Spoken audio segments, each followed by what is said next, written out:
City of Stevens Point Special Finance Committee meeting, recorded October 27, 2025. 6:05, I'll call a meeting of the Finance Committee to order. If we could have a roll call, please. Christensen. Here. Morrow. Aye. Shuda. Here. Keemer. Here. Broderick. Here. Okay, we definitely have a quorum. We're all here, present, and ready to hear from Corey on a review and discussion of our proposed 2026 operating budget. Comptroller Treasurer. All right, thank you. So we'll get right into it. So as far as the 2026 operating budget, so we can go to the next slide. Yep. So first, I always like to talk about where we are in the process. In August, we had initial budget discussions with the Finance Committee, and from those discussions, there's been no change in course. One of the things that we talked about was how we were going to handle the unspent fire referendum money, and we're still looking to handle that the same way as discussed back in August. We also talked about what the cost of living adjustment would be. We talked about that net new construction was down this year, but we were hoping for an increase in transportation aid, and that did come through. So there aren't, any real changes from August from what we discussed. And then, so November, or now, is the initial budget presentation. Chance to ask any initial questions or express any initial concerns. We have no formal action today, so there's no pressure. And then November Finance, the Finance Committee can make any changes and then recommend a budget to the full council. And then November Council is final approval from the full council. And then mid to late December is when tax bills will arrive, which I know is everybody's favorite part of the budget process. So just a note about making numbers understandable. All numbers are rounded, or most numbers are rounded to the nearest thousand, and that's just the new standard to make numbers understandable for people. So for the budget highlights, like I said earlier in the year, we projected that transportation aid would go up based on transportation spending in 2024. We had some big projects with the Badger Avenue extension and also the subdivision roads, and this did materialize. We're looking at an increase of $251,000 in general transportation aid. So this really helped make up for weak net new construction. So we were able to get through another budget without too much pain in terms of any budgetary reductions or anything like that. Do want to note that I don't project a similar increase for 2027 just because we have a more normal year in 2025 for transportation spending. So that means that the transportation aid won't bump up quite as much for the 2027 budget. So that year may be a little bit more challenging. But otherwise, we budgeted for continuity of services. The only exception is this year we're not proposing any inflationary increases to overtime accounts. That's something that we've tried to do in the past to keep the number of hours stable in terms of the buying power of those overtime accounts. Just with the low net new construction number, that's something that we're not proposing for this budget. So and then budget highlights continued. Cost increases always have a significant impact. Mainly it was wages, both police and fire, which are union contracts. We only have so much control over that. And then also the wage increases for the general employees, which are up to us. And we've typically made that a priority to keep our wages competitive, especially we are in a competitive job market still. And luckily we really did do okay on revenues this year, especially with the state aid programs. We had general transportation aid, shared revenue, the expenditure restraint program aid, and the municipal services payment aid. All of four of those went up, and I'll get into each one of those and sort of some of the details behind the programs. Impacts of the state budget. So before we're presenting the budget here, earlier in the year the state also did pass a biennial budget, and one of the big changes from that is the municipal services payment. This is a payment that we get for providing police and fire services to state-owned facilities, which is primarily UWSP. There was a 35% budget increase in that program. That's the first increase in that program in decades. It's something that we've been asking for a long time, so that was definitely, I would say, our biggest victory in the state budget, or one of our biggest. Then also shared revenue increased 3.4% based on statewide sales tax collections. General transportation aid, the statewide funding for that program has an increase of 3% for 2026 and 3% for 2027. And note that these are just the increases in the state budget. Our experience has kind of varied based on the formulas for these programs and how that filtered through to the city, and I'll get more into that when we talk about each program. Also talking about the tax levy and the fire department referendum money. So for the 2025 budget, we levied the full $975,000 that was approved by the referendum last year. So far, we've only filled 4 of the 9 approved positions in the fire department. And one of the reasons why is they've actually hired 8 people so far and trained them in. But they did also have 4 people leave. So of the 8 that they were able to hire, 4 were replacements, and then 4 were actually increases in terms of the increase in the overall headcount. The fire department does have more hires in the pipeline, I understand, going into the end of the year, and is very optimistic on achieving full staffing in 2026. So they are projecting to spend the full $975,000 in 2026. But where that leaves us with sort of the end of 2025 here is we're only projecting to spend about $400,000 for 2025. So we're projecting to have $575,000 left over. And these funds are restricted for the purpose stated in the referendum of additional fire department personnel. So what we're proposing to do to handle this, because we don't want to accumulate a lot of restricted funds that were approved by the referendum for a very specific purpose, is we're proposing to reduce the referendum levy for 2026, which is part of that tax levy for operations, by $575,000, and use the restricted funds on hand instead. We can carry over the levy limit capacity, so we don't have to worry about losing levy limit capacity. And how this is going to show in the budget is it will show a decrease in the general city tax levy for operations, and the reason why is that reduction of the $575,000 that we're not collecting in the operational levy. And also it will show as an increase in fund balance application, because that's technically what it is. It's funds on hand that we're using. Usually we wouldn't use fund balance to fund operations, but in this case they're restricted funds, so we're making an exception from what we would usually do. And then also, to keep a smooth tax rate, we're proposing to increase the debt service levy to offset this levy decrease and pay off more debt. And the reason for that is so that we have sort of a smooth ride with the tax rate, so that we don't have the tax rate bumping up and down. Otherwise, next year when we put that referendum levy back on, you're going to see a big tax increase, and we're trying to avoid those spikes. So going to the next slide for expenditure restraint compliance. The expenditure restraint program is, in addition to levy limits, it limits our total budget growth by a specific percentage, which is 60% of net new construction, plus the consumer price index, which was 2.7% when the state ran that calculation. So that limits our total budget to increasing by 3.4%. However, we have to be less than 3.4%, rounded to the nearest tenth of 1%. So that means that the goal is to be less than 3.3% in order to ensure compliance with that program. So one of the things that we did have to do is reduce the amount of fund balance that we're using for capital. We had initially proposed using $900,000 of fund balance. We're reducing that to $700,000, and then that extra $200,000 will have to be backfilled by borrowing. For a point of reference, last year we used $695,000 of fund balance, so we're increasing it by about $5,000, and the constraint there really is the expenditure restraint program and wanting to qualify for that state aid payment, which is $838,000. So that's obviously a very significant motivation. So if you get into the budget summary sheet, I know this is probably a little hard to read on the screen, but some of the things that you'll notice are some of the things I just talked about, where you're going to notice that the total levy for operations did go down. You'll see an increase in that. You'll see the offsetting increase in the debt service levy, as well as building in half of City Hall into the debt service levy as well. So that shows as a pretty significant increase.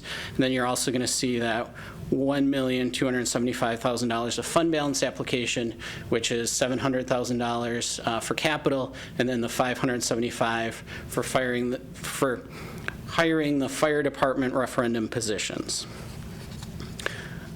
Going on to the next slide, this kind of just covers what I just said. Getting into the budget sources of available funds. So like I said, we did pretty well with state aid this year, so increased transportation aid, increased $251,000. It's unusual to have a state aid program leading this chart. Typically, it's our levy limit adjustment due to new construction that's at the top of the chart. But this year, with transportation aid increasing as much as it did, and net new construction being kind of down, you can see net new construction of the 1.13% for the property tax adjustment, $161,000. That's actually our second biggest increase in source of revenue. Then we have the increase in shared revenue of $158,000, increased expenditure restraint aid of $132,000, increased municipal services payment of $81,000. We have an increase in the Park Ridge fire payment of $34,000, and then increased utility payment in lieu of taxes of $30,000. So I'll get into each of these. So basically, general transportation aid is a reimbursement based on a rolling 6-year average of transportation spending, ranges from about 15 to 17% reimbursement. And like I mentioned before, it's going up because of how much we spent on transportation in 2024. There's about a 2-year delay with this program. Looking at 2025, like I said before, it's a more normal year so for transportation spending, so we don't expect a similarly large increase for the 2027 budget. However, 2026 year will be a large year with new construction because of the Business 51 project. So that does bode well for the 2028 budget. It at least helps. You might see another similar increase of $250,000 to $300,000. That sounds like a lot of money, but keep in mind that in a $30 million budget, and it is a lot of money, but it is only 1% of our overall budget. So it certainly will help for 2028, but might not solve all of our problems in that year, just depending on how everything else shakes out. Also, I'd note, like I said before, the state increase for general transportation aid was 3%. Our increase is 12.5%, and the reason why is we're grabbing a bigger slice of that overall pie because of the increase in transportation spending, so we're grabbing a bigger proportion of that aid. This is just a graph that shows the overall increase in transportation aids from 2007 to 2026. As you can see, it has increased rather significantly, and a lot of that is because we've really prioritized more money for road construction than we have in the past. So as we've spent more money on road construction, we get more matching funding from the state. So net new construction, like I said, 1.13%. That is down, that is lower than any of the other years that you see on the graph. In terms of what made up that number, we had about $32 million in net new construction, and this is everything constructed during the year 2024. All residential construction was $5.2 million. Then you also had the Hilton Home to Suites project for just under $6 million, the Century Office remodel for $4.2, the Noble Community Clinic for about $2.2 million, and then other commercial construction just under $15 million. So if we go to the graph, you can see residential construction makes up 16% of our overall net new construction number, and then 84% of it is made up of commercial construction. And actually, that is pretty typical that commercial construction for the city of Stevens Point really tends to lead the way in terms of making it for our net new construction number. So increased shared revenue. So the 2023 shared revenue bill now provides that it will increase at the same percentage as statewide sales tax collections. So that increase was 3.4%. Also, a piece of our shared revenue is a utility aid payment, which is actually based on electric utilities being tax exempt. We get an aid payment for that. That portion of it increased 10.4% for a total increase of 3.6%. So we did okay with the increase in shared revenue this year. That at least is roughly in line with inflation. So moving on to the expenditure restraint program aid, that's a state aid program that provides an incentive to keep the total general fund budget within the limitations that we discussed earlier in the presentation. The calculation on it is it's a matching program based on the amount of tax levy that you have that's above $5 per thousand in fair market value. So in our case, last year, our tax rate based on fair market value was $8.39. The Department of Revenue subtracts 5 and says, okay, $3.39 is above that $5 per thousand, and then they figure out what portion of your levy that is, and then they match that by 8.7%. So the actual state budget increase for this program was 0%. Our increase is 18.7%, and the reason why that happened is with property values really going up statewide, there's a lot of communities that are no longer above $5 per thousand in equalized value. So you have a lot of communities that are complaining that they got kicked out of the program, and basically the result is that's more revenue than that comes to us, to those communities that are remaining in the program. Or you have some communities that are just above $5 per thousand, well then you get, just a little portion of a payment because you're not that far above $5 per thousand. The municipal services payment, talked about this one a little bit before. Basically, this has been volatile over the years. It was actually projected to go down for this year because we had higher fire department spending in 2023 than we did in 2024 because of some large capital projects in 2023.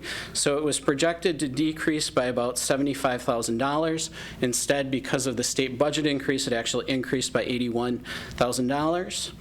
And then if we go to the next slide, so basically, even though it increased 35%, our increase was only 15.4%. So we do get a little bit of a smaller proportion of this overall program, but the reason why is because we didn't have the big fire department capital expenses in 2024 than we did in 2023.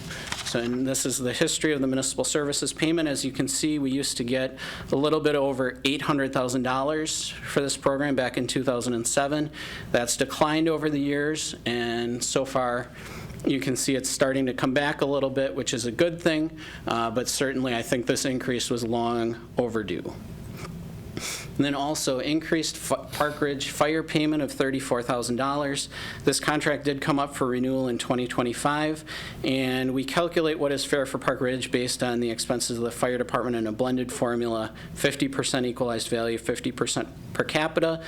With the fire referendum passing, the expenses to divide between the two communities went up, so we had to renegotiate that contract, and Park Ridge has agreed to pay more as well since the overall expenses of the fire service have gone up, and certainly it's a better product that the fire service is now able to provide with the additional staffing.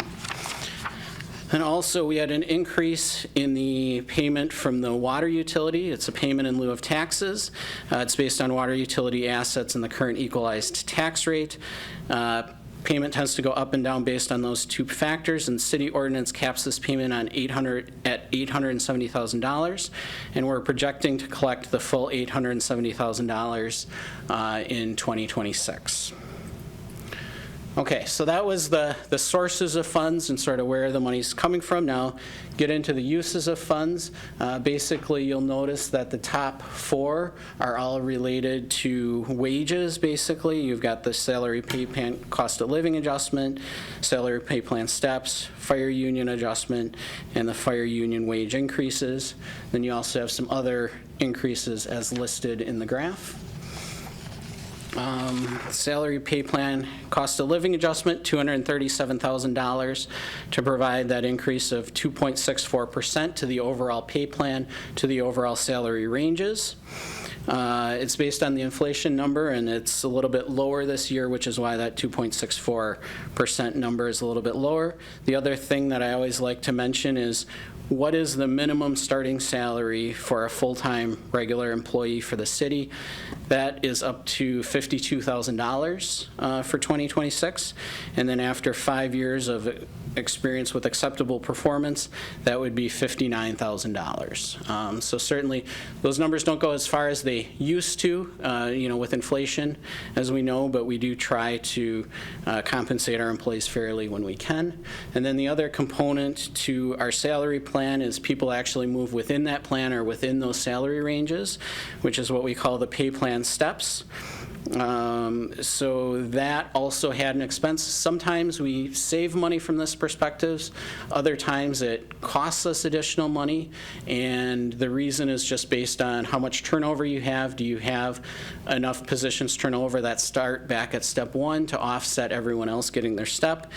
In this year, that did not occur, so you have $191,000 for everybody's pay plan steps.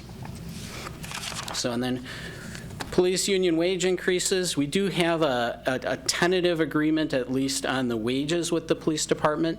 Contract has not been ratified yet, but the contract does expire at the end of the year. And basically right now, based on what we have discussed with the police department, we're looking at an expense of $120,000 to provide those police department increases per the union contract. And then also we have a fire union as well. Fire contract requires a 3% increase for 2026. So the expense of that is $68,000. And note that the above number does not include the EMS side, which is funded by the county.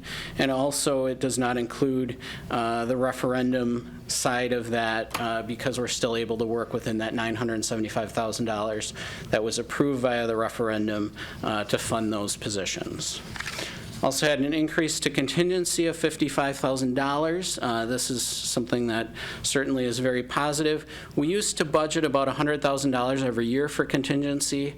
Then for the 2022 budget, we experienced a dramatic drop in the municipal services payment, which caused us to reduce contingency to between $30,000 and $40,000. So with the municipal services payment recovering, we're able to partially restore contingency to about $88,000. And also keep in mind that in a $30 million budget, this represents about 0.29% of our overall operating budget, which still isn't a lot of cushion. Community media, video service aid. Basically, community media is funded by video service provider fees, which is a fee on cable TV subscriptions. Some of this revenue used to be transferred to the general fund. The state lowered the allowable fee and then agreed to make a payment to the city to make up for that. Right now, that payment is going into the general fund. What we did is at the time, we just decreased the amount of money that was being transferred from community media to the general fund, put that state aid payment there instead. And what's happened with community media is that the revenues from the state have decreased, not the revenues from the state, the revenues from the cable franchise fees have decreased due to changes in consumer behavior, changes in consumer habits. A lot of people that don't have cable anymore that use streaming services instead. So the revenues have decreased, the expenses have increased, and so you have an issue of declining revenues and increasing expenses have created an imbalance in this fund. So to solve this problem, we're proposing to move $50,000 in video service aid revenue from the general fund to the community media fund. And one thing that I would also like to note is, so I do watch other communities' budget presentations just because I'm just a municipal finance nerd like that. I like to see what's going on in other communities. And both Wisconsin Rapids and Marshfield have also noted some struggles in this area and have taken some small hits to their general operating budget as a result of these changes with cable franchise fees and the revenues going down. So it certainly is not something that we're alone in with that struggle. Then getting into the transit increase, $45,000. The total transit budget is increasing 3.5%. However, we're looking at a 9% increase in the local share of that funding for transit. And the reason why why is because we've had a decline in state and federal aid. Transit is very dependent on state and federal aid, so if we want to maintain the current level of services, unfortunately, that kind of then falls to the city to either make up for that lost revenue with state and federal aid, or potentially make a change to the current service level. This budget proposes to maintain the current service level and make up for that loss in the revenue. So certainly that's not something that I'm thrilled with, but with budgets, you win some, you lose some. We did win some legitimately in terms of some of the state aid increases that we've got. So this is an example where we're losing a little bit in terms of what we get for transit. Then Riverfront Rendezvous. So 2026 will be the nation's 250th anniversary. So there's the desire to enhance the festival given the occasion. So we typically don't use operating dollars to support Riverfront Rendezvous, although there is city staff time and other things that are involved with it. But this would be a one-time transfer from the general fund to the Riverfront Fund. And the other thing that I'd like to note about this is that 2027, like I said before, is expected to be a more difficult budget year, so we do need an expense to go away for the 2027 budget. So this does work out that we would transfer the money for 2026, but that for 2027, Riverfront would go back to sort of its normal size in terms of its normal budget, and then we have an expense that's going away for the 2027 budget, which makes that budget a little bit easier. And then finally, $20,000 for the sick leave conversion program. So upon retirement, we pay out the value of unused sick leave into a post-employment health plan for our employees. It's a really nice benefit. It allows them to pay for the cost of health insurance premiums in retirement.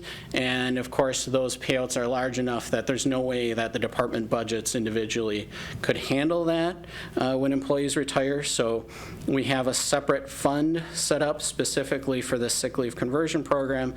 Every year we make a transfer out of the operating budget to a special fund for these payouts, and as wages increase, the value of these payouts also increases because it's hours based on hours of sick leave times the employee's ending wage hourly rate.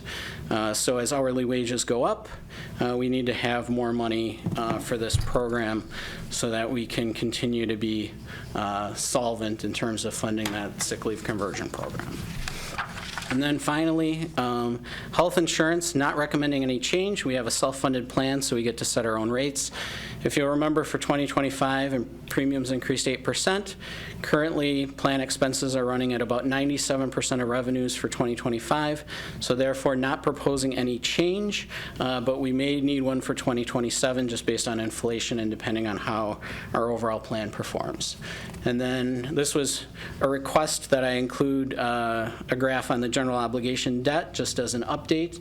So you can see our general obligation debt has increased over the past couple of years, and it will increase going forward. Right now, our current general obligation debt is $44 million. So getting into the proposed levy, so recommending a levy of $22,386,286 with a projected assessed tax rate of $972 per thousand. As far as how that breaks out on $100,000 per $100,000, it'd be $85 per 100,000, or for the median valued $194,000 home, it'd be $165. And then this is just sort of a quick tax rate history. And as you can see, the assessed tax rate would be jumping from $887 to $972. We also have the equalized tax rate, which is really what your tax rate would be if everyone is assessed at fair market value. Basically, market values have been going up. So if you look at the equalized column, it's not that dramatic, or it doesn't look as dramatic of an increase when you're including fair market value in there. The other thing I wanted to note on taxes is I was asked to look into what the county and the school district are doing in terms of taxes. The county's looking at a 1% increase in their tax levy. The school district is looking at 16%.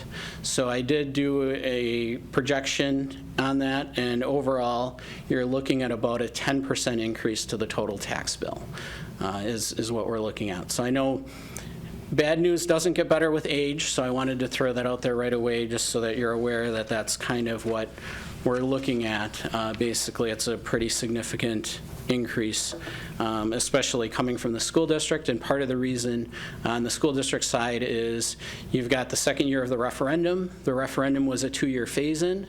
And then also you have a decline in state aid for the school district as well. So that was the other hit that drove up the levy for this coming year. So kind of recapping 2026. We had weak net new construction, but luckily this was offset by increases in numerous state aid programs. And one, we may be able to continue to rely on with shared revenue, hopefully as long as statewide sales tax collections grow, and as long as the state keeps its commitment to that program that they made, and as long as we hold them accountable to keeping that commitment, hopefully we can continue to rely on inflationary adjustments to shared revenue. Others are much more uncertain. Certainly the municipal services payment, I don't know that we're going to see another big state funding increase in that program. The expenditure restraint program, I don't know what's going to happen in the future in terms of if more communities are going to fall out of that program and if that's going to continue to increase our share or not. So those two programs are much more uncertain if we can really rely on them in the future. And then I've already talked about transportation aid as kind of as far as what I see going forward, where 2027 probably a moderate increase if we get an increase there, and then 2028 hopefully a larger increase. But I think it's really important to note that we can't rely on this level of state aid increase every year. So we need to continue to just be aware of that, and certainly we can dive into these issues a little bit more in a little bit more detail when we work on the financial management plan going into next year. So with that, I'll take any questions or discussion on the 2026 operating budget. I have a question. Yeah. So from what you said with the schools and everything, it's going to go up 10%? Yeah, so basically, because you've got, the county's going up 1%, the school district is proposing to go up 16%, we're going up 9.6. So if you average all those together, the total increase on the tax bill, at least preliminarily, is looking to be around 10%. So and I want to mention that that's not a precise, I mean, that's my best guess at this point.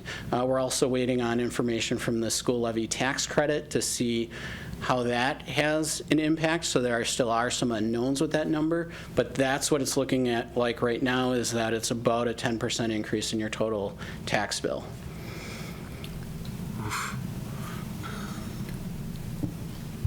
Corey, I know you and I have had a little bit of a discussion. For the following year, I mean, the county was pretty beneficial this year. They barely went up over 1%.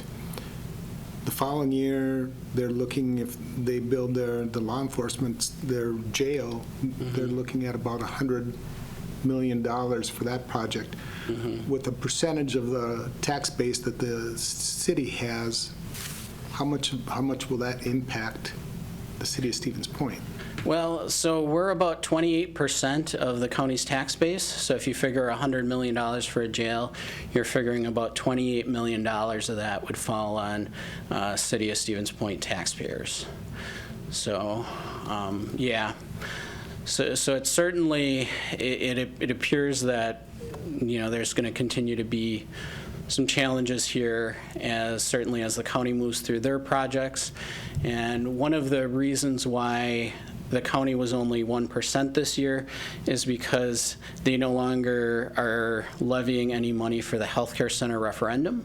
So that kept them at that 1%. So I hope that next year the school district isn't quite as high, but you also have to factor in that the county might obviously be a little bit higher than 1%. I don't know, exactly what their plans are, but certainly once they do their capital projects and start making payments on that debt and levying for those payments, you're definitely going to see an impact. And then we also have the revaluation coming as well for 2027. So, there's certainly, yeah. 2027 could be tight. Yeah. Yeah, big time. Yeah. Thank you. I just want to say thank you for all of your work on this, too. And Okay. I always enjoy your presentation. I think you do an outstanding job of putting it in understandable terms, so appreciate all that effort.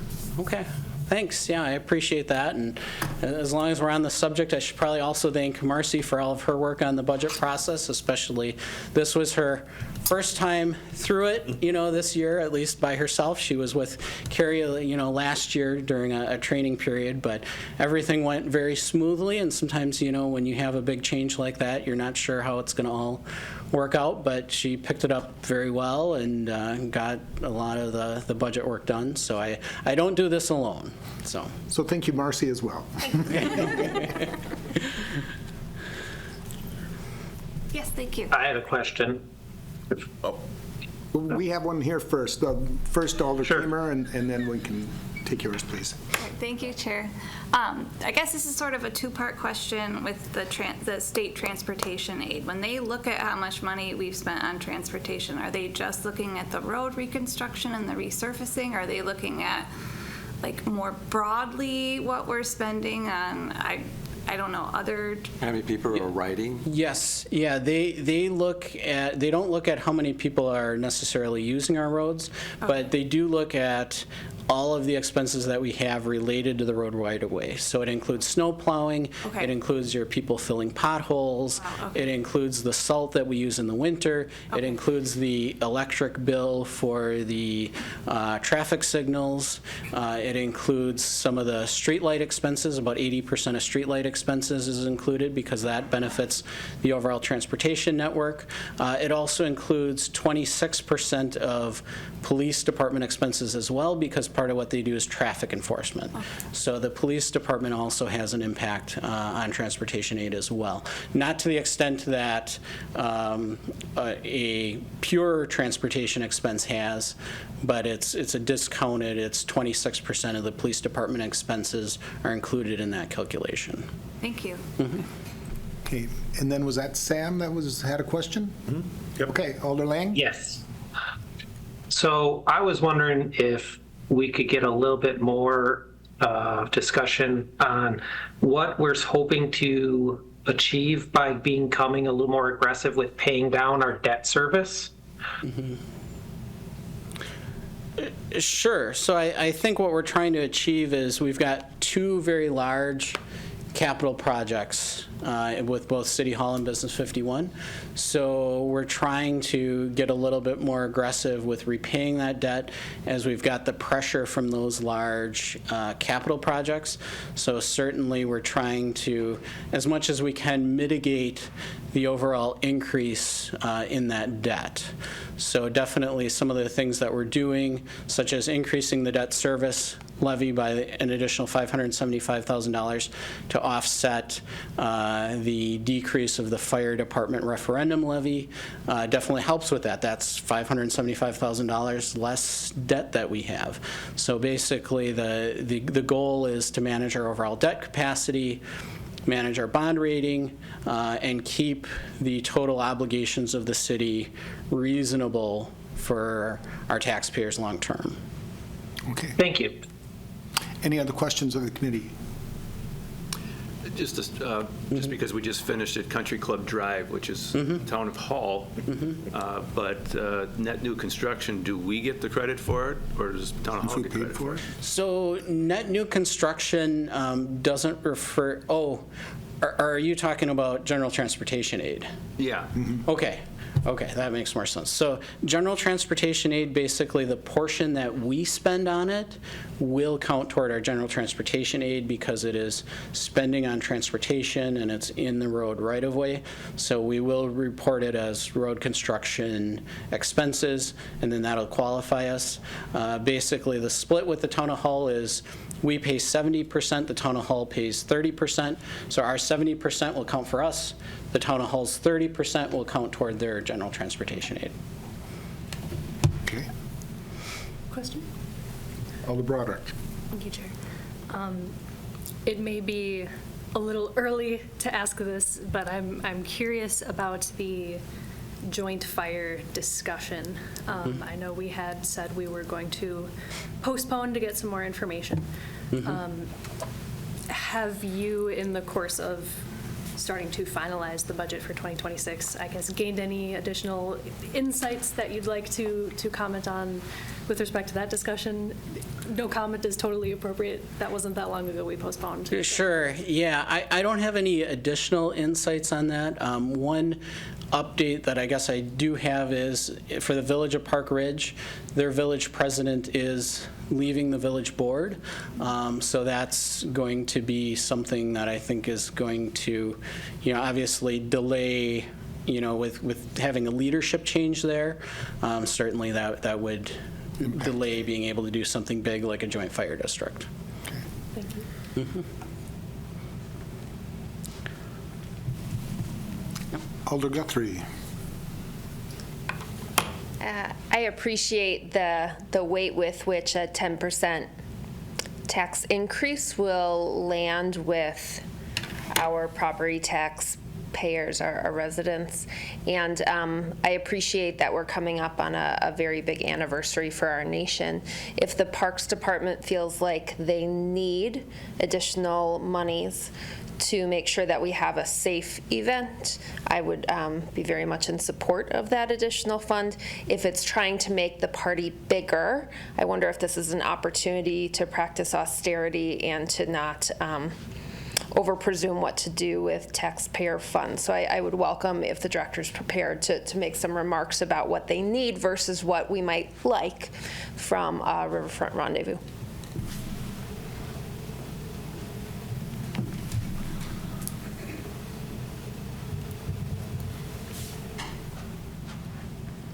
We would run a 3-day event without the additional funding. If that funding would be allocated, it would be a larger scale band, likely in addition to the standard 3-day event we do.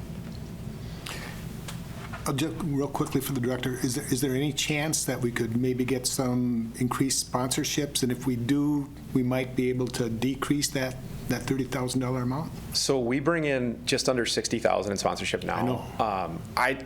We've pretty well tapped every large contributor we have, and we have seen growth in attendance. So, the carnival and some of the vendors we brought in have upped the revenue numbers. The band that we're talking about would be $50,000 by itself. So short answer is entertainment has gone up substantially. What I would call kind of what our brand has become, our main headliners usually range between like 15 and 18,000, and then the daytime entertainment's about 1 to 3, depending upon kind of the size. What this would be if this funding came through is we have basically found a band that's well known. I think I don't know if I should announce it because we might not get it. I wouldn't say anything yet. Not yet. Yeah. If this money comes through, we're looking to basically book either a Thursday night opener, so it would be the main stage, just this well-known cover band, or they would be slotted in with like a Saturday night, which is the 4th when we don't shoot fireworks, which is usually kind of a lesser attended. So that's kind of what would be built up here. But it's in kind of a celebration of the 250th if it works. But if it doesn't work, we would still run our brand. We still have a successful festival. This would just be certainly upping a want, not a need, essentially. Okay, appreciate that. Thank you. Can I make Mayor. a comment on Sure. that? So while the city is planning extra activities, I remember when 1976 was around. All the fire hydrants got painted. There were parades and all sorts of things. I can tell you that there are other groups that are working on other aspects of a bigger celebration for the 250th anniversary of our independence. Including VA groups, the Historical Society, and others. So the city's just kind of falling into that a little bit, making it a big deal. This is, quarter of a century, so. It only happens a couple of times during our lifetime. Oh, yes, the 250 We're old enough only to have seen happens them both, yes, couple of I know. times. All right. No, and I appreciate the humor in that, but this is a big deal. No, it is. And I think it's important that we do our best to participate and show our pride in the country and have a slightly larger type celebration. Yep, agreed. Alder Nebo. Mary Kneebone, District 7 Alder. Perfect segue. The military has bands, and they come and play at things like this. So, and I think it's also the anniversary of the Navy and the Marines. Pretty much everything this year. Maybe we could get a military band, and they have small groups, they have a jazz group, and they're very good. Not to denigrate a big name band, but military, they might come and put on a really nice My performance. wife's favorite line is, "Por qué no los dos?" Anyway. Let's get the band too. Sí, cómo no. Fill the stage time. All right. Any other comments or, okay? If no one else. Alder Keemer. Yeah, if everyone else has had a chance to. Okay. Comptroller, I remember a year or two past, you were talking about the need to kind of get our borrowing back to matching the amount of principal we've paid off on our debt. And that had traditionally been on a line, but over time, the last few years, we've been borrowing more than we're able to pay off on principal.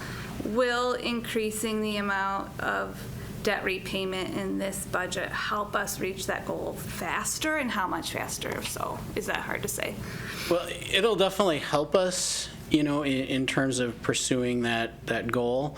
One of the things that we have to keep in mind is that, so for instance, like with the fire department referendum levy and that offset with paying off the additional $575,000, that's a one-time deal, where then next year we're going to be increasing that operating levy and then trying to decrease that debt service levy or hold the line on that debt service levy a little bit to offset that. So that's the only challenge as far as, do we really get to the point where we're truly balanced between how much debt we borrow and how much we repay in principal in a year. The last projection that I ran on that was 2032 is the current projection, but I mean, I could certainly rerun that and see if it looks any better. Well, that makes sense that, if the referendum goes back to its regular capacity and we increase our borrowing, then we're just kind of buying time in some ways, or. Yeah, it's sort of a one-year deal. And then the other big increase with the debt service levy is phasing in half of City Hall. Sure. So that's obviously a big borrowing that we're going to be doing. So. I think everything considered, I think this is probably a pretty opportune time to have a financial management plan take a look at and help give us some guidance, because there's going to be some challenging times ahead, and get some expertise in taking a look at the best ways of navigating that. So, Mayor, So just some additional comments on that. If you recall, Comptroller, and we frequently talked about our self-imposed limits as well as the state limits. Our limits that we self-impose are usually much more restrictive. We've had a limit set of about $7.5 million for capital. We have asked the council to approve, and they have.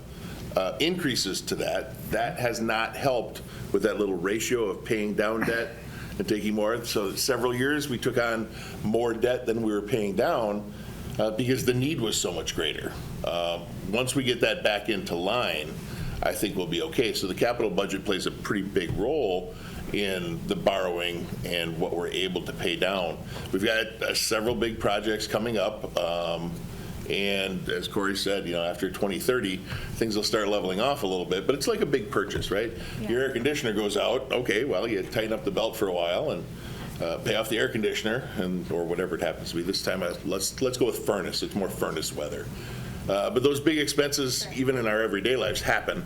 And it throws the rest of our budget off kilter a little bit, too. So that's what we're seeing here with Business 51 being a huge chunk of that. And I think our biggest challenge is the fact that our biggest challenges are coming the same time as the counties.